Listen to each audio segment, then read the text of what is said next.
A introdução é o parágrafo que introduz o texto. Ela deve apresentar ao leitor o assunto tratado. Primeiro vamos ver quais são os erros mais comuns para poder evitá-los. O excesso de generalizações. Ele dá a falsa impressão de totalidade, como por exemplo: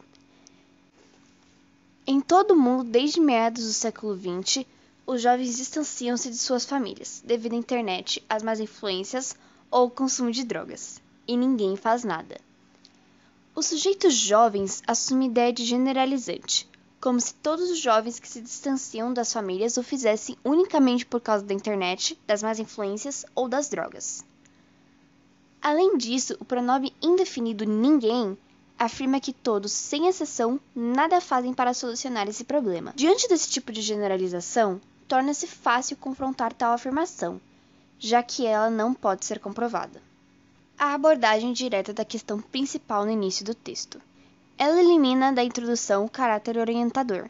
Ano a ano, catástrofes ambientais atingem o sul e o sudeste brasileiros. Tempestades tropicais, geadas e deslizamentos de encostas deixam centenas de mortos, feridos, desabrigados e várias cidades em estado de sítio. Apesar de essas tragédias serem cíclicas, os governos insistem em não agir preventivamente. O assunto tratado no texto refere-se às calamidades ambientais. Mas o que motivou tal temática? Como se chegou a esse assunto? Isso é uma imersão imediata no assunto, sem uma apresentação prévia.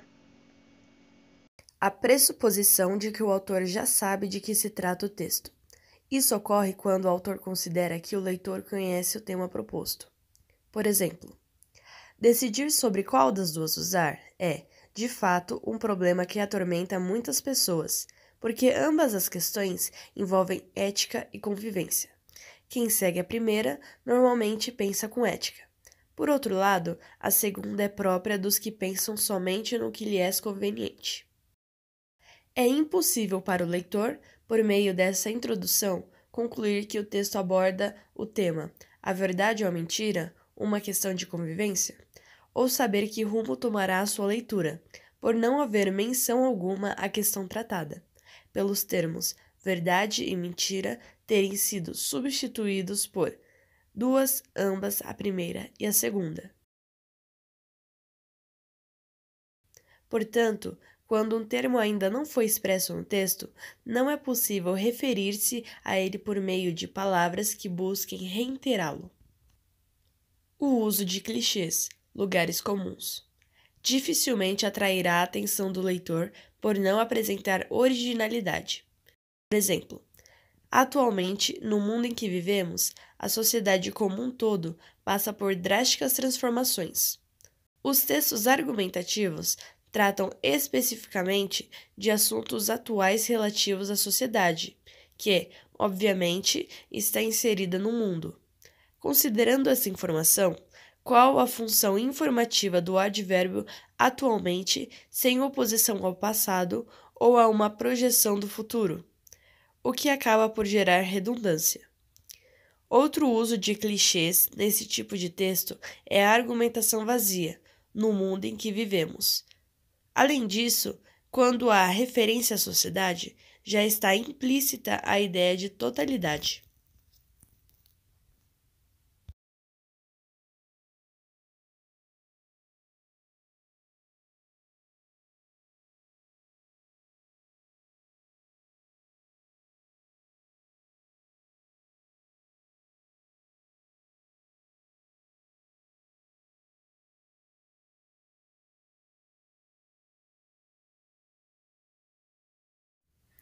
O desenvolvimento deve apresentar argumentos organizados por tempo e espaço, oposição e semelhança, causa e consequência, ou exemplificação e enumeração. Você pode abordar seu tema por duas formas, pelo método indutivo ou pelo método dedutivo. O método indutivo parte da observação de fatos específicos para depois discutir o tema central. O método dedutivo parte do geral para o específico.